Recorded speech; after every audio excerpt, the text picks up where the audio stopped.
Assalamualaikum warahmatullahi wabarakatuh. Perkenalkan, kami dari kelompok 2. Di sini kami akan mempresentasikan terkait mata kuliah Evidence Based Practice tentang perianestesiologis pada sistem perkemihan. Next. Untuk kelompoknya, ada Rismawati, Rizky Ariandra Kataren, Rodian Sani, Sandi Saputra, Santi Kanesara Ferrari, Sultan Buana, Teddy Setiadi, Teza Cahya Fitriani, Ulul Ismi, Winda Amiarti, Yasid Muhammad Fardan, dan yang terakhir ada Yamima Dwi Marindra. Next. Yang pertama ada poin pengertian. Sistem perkemihan merupakan sistem yang mengeluarkan zat-zat metabolisme tubuh yang tidak berguna lagi bagi tubuh yang harus dikeluarkan atau dieliminasi dari dalam tubuh karena dapat menjadi racun. Gangguan saluran kemih adalah gangguan dari kandung kemih atau uretra. Ginjal, uretra, kandung kemih adalah organ-organ yang menyusun saluran kemih. Fungsi utama dari saluran ini adalah membuang air dan sisa metabolisme dan mengeluarkannya sebagai urin. Next. Untuk anatomi sistem perkemihan dan gangguan sistem perkemihan, yang pertama ada ginjal. Fungsi utama ginjal adalah yang pertama yaitu menyaring darah, mengekskresi zat-zat sisa metabolisme yang mengandung nitrogen, mengekskresi zat-zat yang jumlahnya berlebih, mengatur keseimbangan air dan garam dengan cara osmoregulasi, dan yang terakhir ada mengatur keseimbangan asam basa. Next. Epidemiologi. Penyakit ginjal polikistik merupakan suatu keadaan ginjal yang dipenuhi oleh banyak kista. Ginjal dipenuhi oleh kista yang demikian membesar, mendesak jaringan ginjal dan sekitarnya yang berangsur-angsur menghancurkan jaringan ginjal, yang pada akhirnya pasien akan menderita kegagalan ginjal. Untuk pemeriksaannya, ada pemeriksaan diagnostik, yaitu untuk memeriksa adanya kelainan ini perlu dilakukan pemeriksaan IVP atau intravenous biografi. Untuk penata laksanaannya akan dibacakan oleh teman saya. Untuk penata laksanaan, tindakan pengobatan penata laksanaan pasien dengan penyakit ginjal polikistik meliputi 1. Diet rendah protein yang memperlambat terjadinya kegagalan ginjal. 2. Pasien harus istirahat di tempat tidur. 3. Pembedahan dengan operasi Rovsing, suatu tindakan untuk melubangi kista ini dilakukan untuk mengurangi rasa nyeri. Dialisis renal dan transplantasi ginjal bila pasien mengalami gagal ginjal. Bila ginjal tidak dapat melaksanakan fungsinya dengan baik, pasien mengalami gagal ginjal. Selanjutnya untuk penata laksanaan, untuk menggunakan ini dilakukan kateterisasi uretra, dilatasi uretra dengan Bougie down drainase superpublik. Next.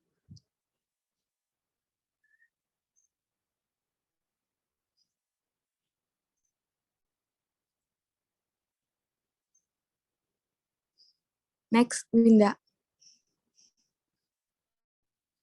2. Ureter. Ureter merupakan saluran sepanjang 25-30 cm yang membawa hasil penyaringan ginjal atau filtrasi, reabsorpsi, sekresi dari pelvis renalis menuju vesika urinaria. Terdapat sepasang ureter yang terletak retroperitoneal, masing-masing satu untuk setiap ginjal. Next. 3. Vesika urinaria. Vesika urinaria sering juga disebut kandung kemih atau buli-buli, merupakan tempat untuk menampung urin yang berasal dari ginjal melalui ureter. Untuk selanjutnya diteruskan ke uretra dan lingkungan eksternal tubuh melalui mekanisme relaksasi sphincter. Vesika urinaria terletak di lantai pelvis atau pelvis floor. Bersama-sama dengan organ lain seperti rektum, organ reproduksi, bagian usus halus, serta pembuluh-pembuluh darah limfatik dan saraf. Epidemiologi, penyebab yang pasti dari kanker vesika urinaria tidak diketahui, tetapi penelitian telah menunjukkan bahwa kanker ini memiliki beberapa faktor resiko. 1. Usia resiko terjadi kanker kandung kemih meningkat sejalan dengan bertambah usia. 2. Merokok merupakan resiko utama. 3. Lingkungan kerja, beberapa pekerja memiliki resiko yang lebih tinggi untuk menderita kanker ini, karena di tempatnya bekerja ditemukan bahan-bahan Gejala klinis, gejalanya bisa berupa 1. Hematuria, adanya darah dalam air kemih. 2. Rasa terbakar atau rasa nyeri ketika berkemih. 3. Desakan untuk berkemih, sering berkemih. Diagnosa, tidak ada tes screening dini yang akurat untuk menemukan penyakit ini. Namun dapat dilakukan sitologi urin untuk melihat adanya sel kanker. Selanjutnya akan dijelaskan oleh teman saya. Baik, untuk selanjutnya uretra. Uretra merupakan saluran yang membawa urin keluar dari vesika urinaria menuju lingkungan luar. Terdapat beberapa perbedaan uretra pada pria dan wanita. Uretra pada pria memiliki panjang sekitar 20 cm dan juga berfungsi sebagai organ seksual atau berhubungan dengan kelenjar prostat. Sedangkan uretra pada wanita panjangnya sekitar 3,5 cm. Kanker uretra adalah suatu keganasan yang jarang terjadi yang ditemukan di dalam uretra. Epidemiologi. Meskipun sampai saat ini penyebab pasti dari kanker kandung kemih belum diketahui, beberapa faktor risiko untuk penyakit ini telah diidentifikasi. Gejala klinisnya, gejala pertama biasanya adalah adanya dari darah di dalam air kemih atau hematuria, yang mungkin hanya dapat diketahui dengan pemeriksaan mikroskopik atau biasa juga tampak sebagai air kemih yang berwarna kemerahan. Aliran air kemih bisa tersumbat sehingga penderita mengalami kesulitan dalam berkemih atau aliran air kemih menjadi lambat dan sedikit. Diagnosa. Dilakukan pemeriksaan fisik untuk mengetahui dan merasakan adanya benjolan di dalam uretra. Pada pria, sebuah sitoskopi bisa dimasukkan ke dalam penis untuk melihat uretra.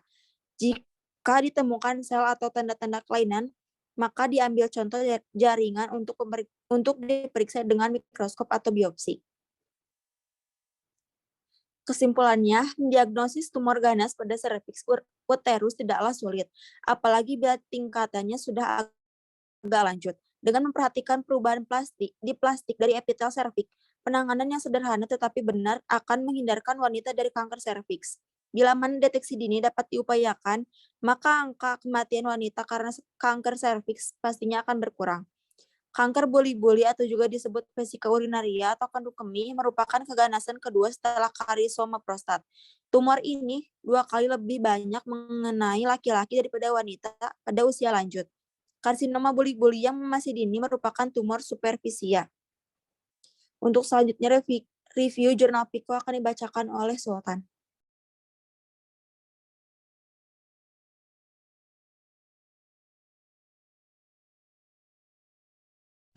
Review jurnal PICO. Review jurnal PICO. Next.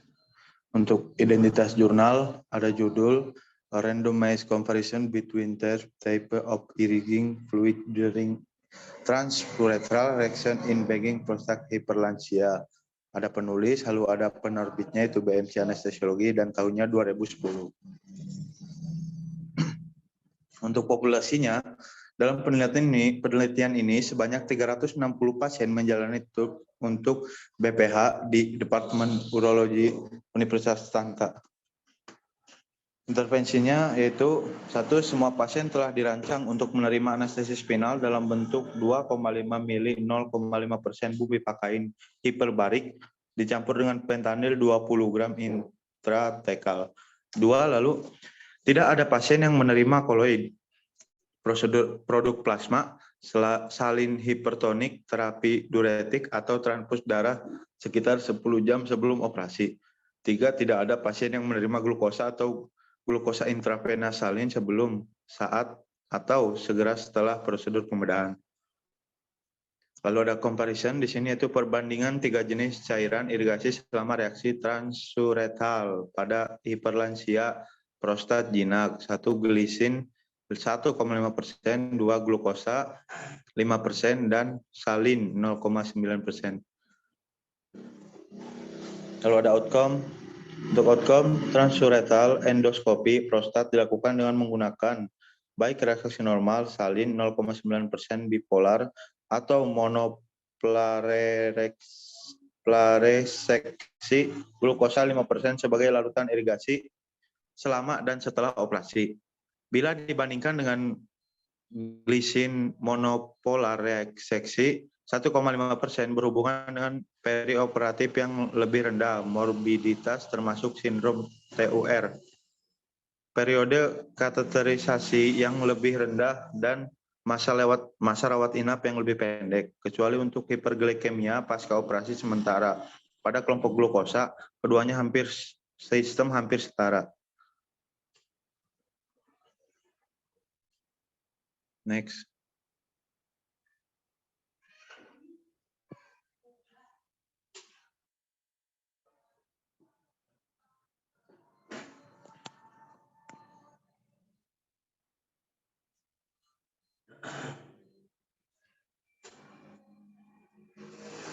Terima kasih, saya serahkan kepada moderator.